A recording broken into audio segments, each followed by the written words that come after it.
You're listening to Not Another Depressed Teen, your guide to mental health in teens by teens, for parents and kids. From learning effective communication to finding the right resources to help your child prosper, our podcast has all the tools you need to gain insight on how to improve your mental health and your child's. Stay tuned to learn more. Hello, my name is Pranjal. And this is Anya. Today we're going to be talking about how to promote healthy self-esteem with Sapna Saha. Mrs. Saha is a licensed individual marriage and family therapist with extensive experience in eating disorders and trauma-informed care who's currently working as clinical director at CELO House Eating Disorder Treatment Program. Thank you so much for joining us, Mrs. Saha. Is there anything you would like to say about yourself or mental health before we get started? I want to take a moment to say a big thank you to both of you for doing such an important job. How would you define self-esteem? So in simple terms, basically self-esteem is how you feel about yourself. Whether you feel good, bad, less confident. Usually those people have difficulty considering themselves as a valuable person. This ultimately ends up affecting their self-esteem and gives them that low confidence that we all read about. And in turn, that leads into difficult experiences. So I feel there are some components which basically helps us to keep that self-confidence is to feel secure with your own family, because that's where you started your life. They know you better. You feel loved with them. And that's where your self-esteem develops. So if you find yourself getting lost, just go to your family, talk to them. And when you get that unconditional love, that's where you dare to try new things and new experiences. I would like to talk a little bit about 3 other components. The other one is identity. So this is the knowledge about yourself. And this knowledge about yourself usually comes with your experiences, and you get feedback from people, especially your loved ones, who care about you very deeply. And that's when you start, identifying specific characteristics about yourself, your abilities, your feelings. So you might start recognizing yourself like, oh gosh, I'm a resilient person, or I'm a person who is quite matured. So these are very important concepts to be developing for your identity formation. So also you can try to focus on what their physical identity is, how they feel in their body. It's such an important connection to have that mind and body feel connected, which is so important for youth, high school kids. And then feeling of belonging. I think all human beings, this is the most basic need that all of us have. Even more, we want to belong to several groups. For example, it can be families, your extended family, your different kind of sports, recreational teams. It's really important for high school kids to feel that they belong in a certain group. And that's how we define ourselves. So it's very important to actually take that emotional risk and try to meet new people and develop those new experiences. That gives us that feeling of competence. When we get that feeling of competence, we end up having a lot of confidence on ourselves, and then that in turn gives us a lot of motivation to face challenges. And then you start taking successes and failures as it is the same cup of tea. Sometimes it's going to be successes, sometimes it's going to be failures. Yeah, so in all these components of self-esteem, how do we actually start to develop a unique self-image? Where does it come from that someone is a high confidence or low confidence? Yeah, right. So fostering a positive self-image is honestly a lifetime process. Usually developing a positive self-esteem starts from childhood. And this again depends on the child's external and internal environment. So parents who have been able to give that kind of autonomy to children right from childhood to, pick their own clothes or make a sandwich for themselves. So already for them, the developing of that self-esteem has started, the process has started. And then as they grow up, it's basically adding more into that bucket. And how can that be done? So some ways that can be done is paying attention to your positive qualities. Sometimes we discount our positive qualities so much and we minimize the things that we do in life that it gets really hard. So just focus on the positive qualities. You choose to see the positives, and then asking your dear ones to describe your positive qualities. A lot of high school students do not want to do that from the fear of either burdening other people or, fear of maybe I'm asking for too much attention. So do not hesitate to do that. And then it's very important for a high school student to ask themselves, what are my personal goals? And what are some reasonable and measurable objectives and ways to achieve those personal goals? Is my personal goal to have at least one or two friends who actually are those 3 a.m. friends who will come and help me if my car is broken on the freeway? Then yes, have 2 or 3 friends. But if my personal goals are that I really want to be loved and accepted by everybody, and it doesn't matter whether or not this person is available when I'm really having a trouble, then the expectation should be the same. If this person is not coming or taking your phone calls when you really want this person, then you really have to objectify that and have a clear perception like, yes, I signed up for this. And very important, refraining from comparing yourself to others. We all do this as adults, and this is really an important thing that high school students should think about because it happens very easily. Well, I worked so hard and yet I have this particular grade, and there's my another friend who is so good at everything. She probably doesn't have to work so hard and yet she has great grades. So refrain from doing that. That's not helping you, it's just hurting you. And then we all end up having a lot of cognitive distortions. And the most common ones are the catastrophizing. Like, if I fail this class, this is the end of my world. Honestly, if you put on your logical hat, it's not end of the world. If you fail this class, there are ways to make it up. Talking to your teacher, doing an extra credit assignment, there are other ways. But you can only do that when you are not cognitively having that distorted thinking process going on. Yeah, I think it's well known that comparing yourself to others can be really harmful, but how would you say that someone should actually go about stopping that thinking pattern while it's starting? Yes. So it's very important to focus on, those, how do I love myself despite the fact that I'm not able to be very happy with myself in this moment? Would be a very cognitive kind of question. And also, when you compare yourself, it's okay to take a small break. Remind yourself that, okay, I'm doing this. So how about I put this thought on shelf for a couple of minutes and I will get back to this thought in a couple of minutes. So that way you are forcing yourself to take a brain break. And then you go out, get some fresh air, and then you can build upon the skill by giving yourself some positive affirmations. For example, I know better. I can do better. I am enough. These are some positive affirmations that can actually stop you from comparing yourselves from others. I really love the idea of using affirmations to help you feel better about yourself because also the point you made that asking dear ones to describe your positive qualities, you just don't hear enough positive things. I agree. And I think that also brings up that it's important for friends, parents, family members to say nice things about each other, right? Don't just wait for an opportunity. If you like what someone's wearing, say hey, I like your shirt, right? And on the contrast, don't say negative things about each other, but also about a third person, right? If you're I know a lot of parents do this. I've been to people's houses and their moms will be talking about how overweight a girl in our class is. And it's just, it's very uncomfortable and for everyone there, right? No one likes it. It makes people feel self-conscious. So not only being nice to your own kid or your own family member, but I think being nice to everyone in general. Yes, I think both of you are bringing up a very important point. Sometimes adults get into a point where they think that this is the way to connect with kids, or they take the liberty of striking certain conversations which they think is completely okay in their role. So I think as adults, it's very important for us to take responsibility of modeling the right kind of conversations. Yeah, and I like your point about modeling. I think a good way to think about it is if I say this in front of my kids or my peers and I hear them repeating it, would I like it? Right? Would I be okay if they said something like this in public, or would it make me embarrassed? Absolutely. I think you're basically touching upon a point where how do I feel when I put myself in those shoes?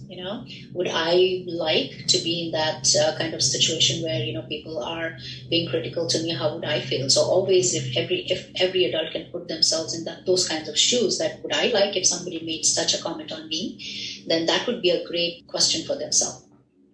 Yeah, and kids too, everyone, we should all try to be less judgmental because usually I think a lot of people think bringing others down will help them feel better, but it usually does the opposite. Absolutely. This is a lesson for everybody in general. kids, grown-ups, elderly population, all genders as well. Yes.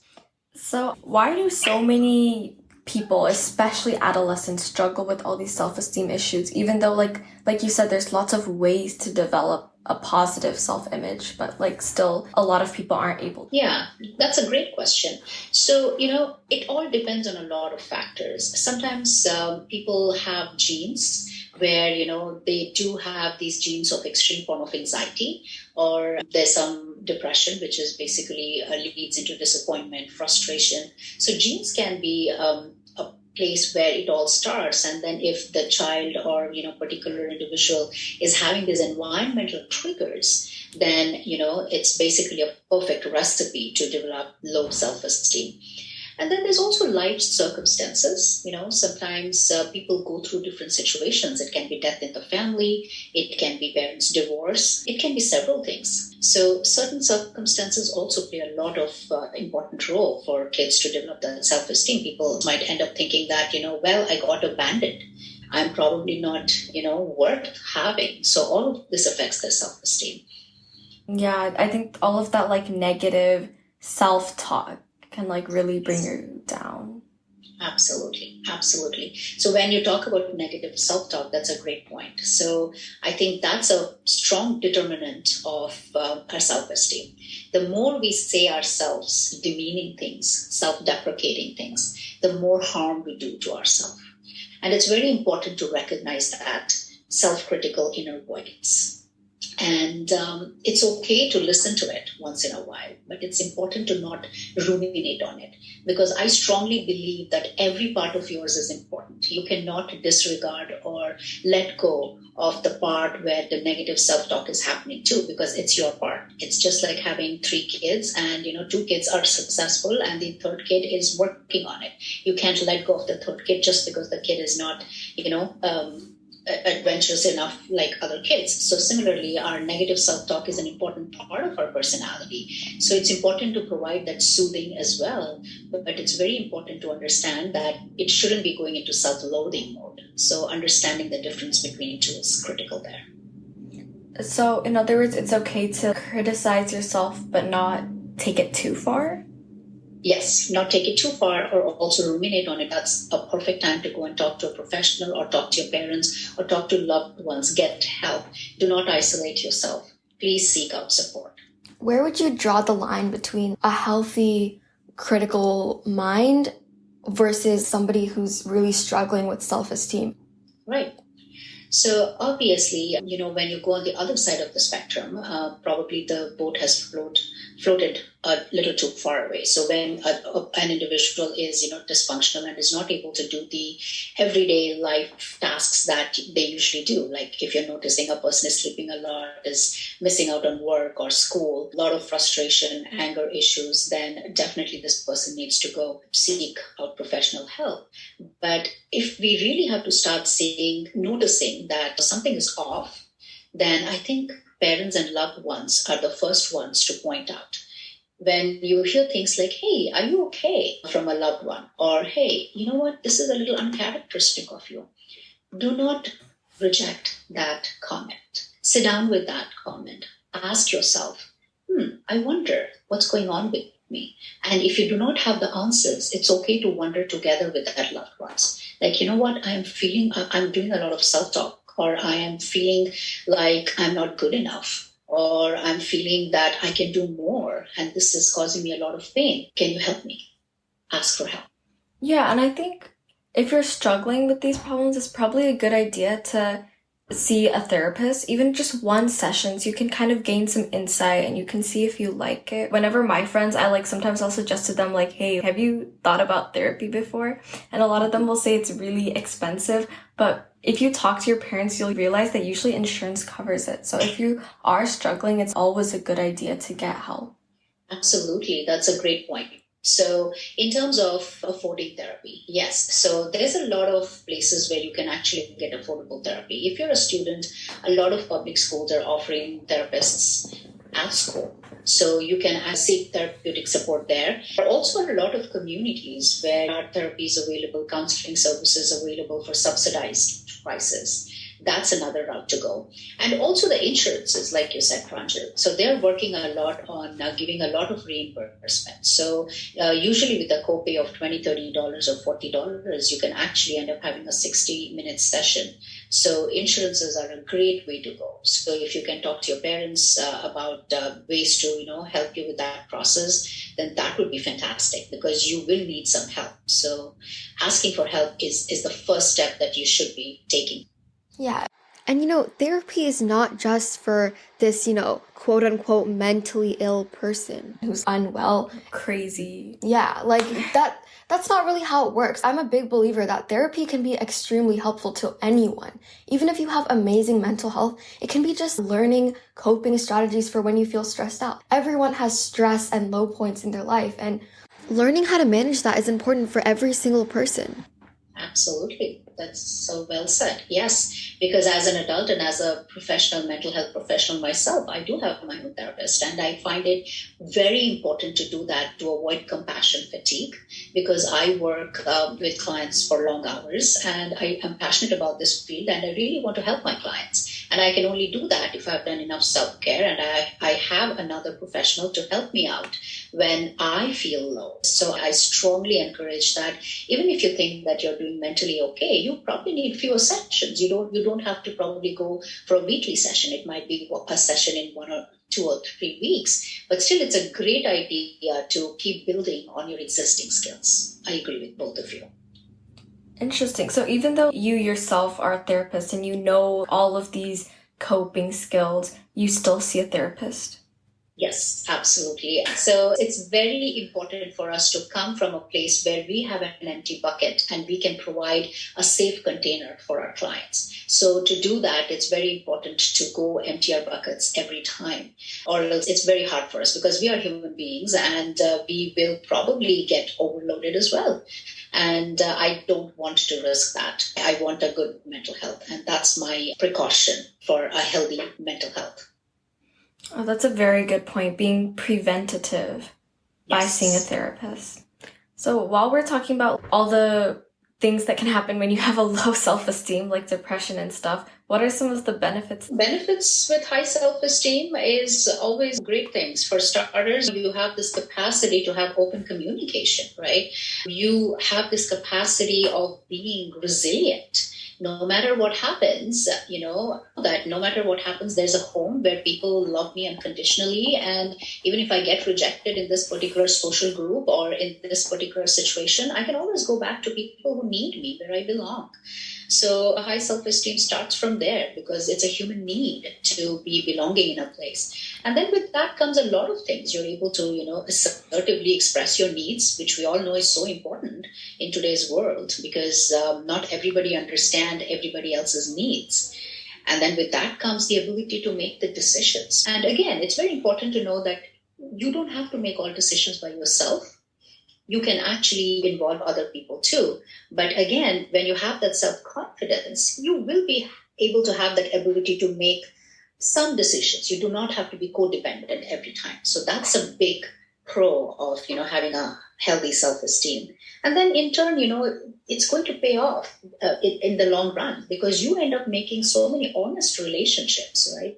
You don't end up having some relationship where it's short-lived because to recognize the people who care for you and what you need to give in that relationship. So it's really important in all ways to have a high self-esteem. And these are some of the ways that you can do. So basically resiliency and talking about your vulnerabilities. Yeah, so I feel like with a healthy self-esteem, you can conquer anything. It's like you live with yourself your whole life. Loving yourself is the number one thing that, you would want for yourself. So how, when you're growing up, when you're entering the world, how can parents encourage a healthy self-esteem? Wow, that's such a great question.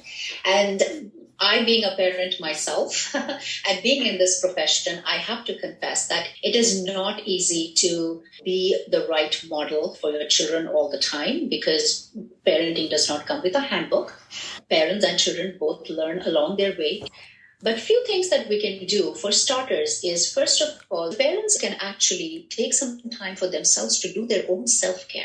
That is very important. So you really have to model to your kids. You have to show them that you are taking the time to do the things that you love in life. Let that be hiking, let that be connecting with your family, let that be working out, having physical mindfulness, eating the food that you like, being self-critical about yourself. So you really have to model that, basically talking about health at every size and those basic things right from childhood, so that your child feels very confident about personality traits and not gets too worried about, oh, my looks are the only thing that I'm supposed to be worried about. So basically, sometimes you will be seeing that there are some stereotypical assumptions about how society should work, but it's okay. You don't have to. And also talking about their own life experiences can be rewarding to your kids. Talking about your struggle as a child, talking about your success as a child, talking about your failure as a child, how it was for you, how was your teenage life. So having all these conversations with your child, it's so important because your child sees the world through you. Yeah, I really love that metaphor about like putting on your face mask before you put it on your child, because you as a child, you model what you see in your parents. That's what your starting view on the world is, right? So if your parents are confident people who have self-love and unconditional love for you, that's what you project on yourself too. Totally.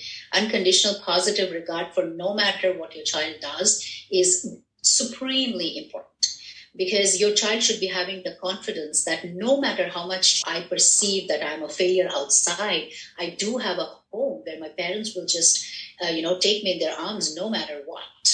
Yeah, and there's a way to correct your child while still enforcing that you love them, right? Like my choir teacher, Mrs. Olson, whenever a kid does something like misbehave, she starts off with, I still love you, but I would like it if you would do blah, blah, blah, or if you would stop doing blah, blah, blah. Absolutely, Pranjal. So you're basically talking about separating your child's behaviors from child's inherent characteristic. That is so important for all of us. So in order to connect with parents, it's very important that your child also connects with the idea that, yes, I am not a bad person in general. I made a bad choice. There are two different things. So, for example, if a child is struggling to keep their room clean, instead of labeling them lazy or couch potato, you watch TV all day, just focus on talking about what are some benefits of having a clean room. Mental health benefits, physical health benefits, having an open conversation around it. Yeah, I think labeling people as, negative things can be really catastrophic to their self-image, because you start to see yourself the way other people tell you are, right? But your actions don't define you. Absolutely. That's so well said. Yes, your actions keeps changing with time, age, and life experiences. I mean, just to play devil's advocate, I wouldn't necessarily say your actions define you, but I do think your habits kind of define you, right? In the sense that, like, if I every single day say something nice to my sister, I can say I'm a good sister. But if one day I say something bad, that doesn't make me a bad sister, right? But if like every single day I like purposefully go out of my way to do something horrible to Anya, then over time my personality would change because of my action. Yeah, I like that. Yes. That's a very unique perspective. I do believe habit formation is a very important skill for, all individuals. Yeah, I agree with you, but also even if you have a habit that you don't like about yourself, like if you feel, oh, I'm not the best sister, I'm not really nice to my sister, you can change that. Because you do something and you've done something in the past doesn't mean you're hopeless. And that label that you put on yourself is really only going to harm you, right? Because you are a changeable person and you can grow and develop into who you want. That is so well said. Yes. Self-image is not permanently fixed. Yes, it's always dynamic and changing. So we have the capacity to learn and develop healthier and more accurate views of ourselves. If we really change that negative self-dialogue into positive self-dialogue. And sometimes if you think that positive self-dialogue is too much, then just look for neutrality. You don't have to be positive, but you can be not negative to yourself. and then eventually make your way up to having that positive self-dialogue. But yes, it's a very important understanding that self-image is not something that is permanent. It will definitely change if you put the right adequate work on it. So while we're talking about positive and negative self-talk and neutral self-talk, like, can you give some examples? Like, what do each of these look like? Absolutely. So a negative self-talk would be that I can never do things right. Positive self-talk would be that I have the capacity to do things right. And a neutral self-talk would look like I have done good things in the past. I might be able to do good things in the future. So that is a neutral position to be at, where you're not sure, but still you are having a neutral stance on your mental health, saying that I have done good things in the past and I have an option or opportunity to do good things in the future. Well, maybe one way to think about it is, would I say this to a friend? Like, if I had a friend and she's failing English, right? Would I come to her and say, you're stupid? No, I might say that, hey, have you considered studying this way? Right? So even when you're talking to yourself, if you shouldn't be like, I'm stupid, I'm lazy, I'm this. I did X, maybe next time I should do Y. Absolutely. That's a great way. Yes. I like your analogy of you would never say something bad to your friend. That would never happen. So putting yourself into that third person's shoe and having a dialogue with yourself, just like how you would have a dialogue with your friend and how you would help your friend out, trying to help yourself out in the similar way. That's a great skill. Personally, I found that, like how we were talking earlier about how you should be kind to all people and focus on not being judgmental, I feel like once I started doing that actively, it helped me feel that way about myself too. Because when you don't say negative things about anyone, you just don't have those negative thoughts about yourself. That is so well said. Because like I said, if you do not have empathy for yourself, then you will never have empathy for other people. Yeah, I couldn't agree more. Do you think there's like certain groups of people who are more prone to negative self-talk? Yes, so absolutely. So people who have been grown in an environment where, a lot of negative self-talking has been done, a lot of self-critical, people have been around them. And sometimes it can be, like I said, genes. So a person is susceptible to a lot of anxiety. And then there are a lot of outside pressures that's making it worse. So there's definitely a lot of reasons why people can be susceptible to do that kind of negative self-talk. So it's very important to surround yourself with the right kind of people, with the right kind of situations. Avoid toxic people. These are very important things to keep in mind when you're already struggling with negative self-talk. Yeah, I think that's a really good point. We've spent a lot of time. Is there anything else you'd like to say before we wrap this up? Any advice you have for our listeners? Yes, I actually want to add another point to, some people who are susceptible to negative self-talk. Other than not, obviously avoiding toxic relationships is very important, but also keeping in mind that your own internal cycle is important. So having adequate sleep patterns, having the right kind of nutrition, and having the right kind of mindfulness where you're spending some good time with yourself and practicing some form of mindfulness. Those are very important things to, keep in mind when you're already struggling with those negative self-esteem issues. And very important, please do not isolate yourself. This is, I just cannot tell you enough how much harm you can do by not talking about your problems to other people. By isolating, you're basically just inhaling that negative energy, negative air, and you'll just suffocate yourself eventually. So please do not do that. Don't be trapped in that cycle. Just talk to people and do this self-care for yourself. You deserve it. You're enough for yourself. There's so much potential in you. Yeah, and a lot of people think that if they like talk about their problems, they'll burden other people. But in reality, when we all are more open and honest and vulnerable, it makes our relationship stronger. It makes us stronger. It's not a burden. It's like a mutual, a gift, right? To have a relationship where both people can be open and vulnerable.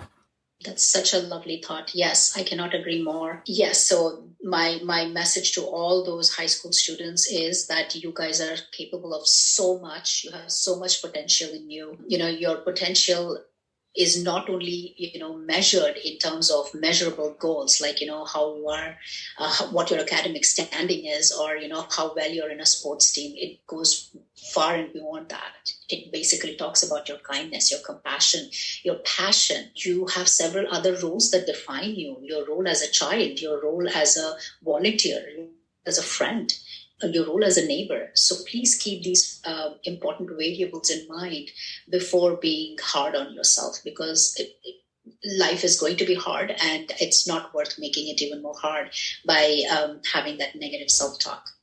Yeah, so, to close off this episode, I just want to say to all the listeners, everybody just take a moment to tell yourself, I am enough, I am loved, and I love myself. So, on that note, thank you, Mrs. Saha, for joining us today, and thank you to everyone listening for supporting our podcast.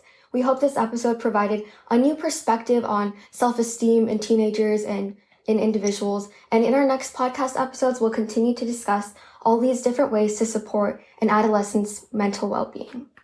Thank you so much for being here. We really appreciate your time and all the advice you gave us. Thank you.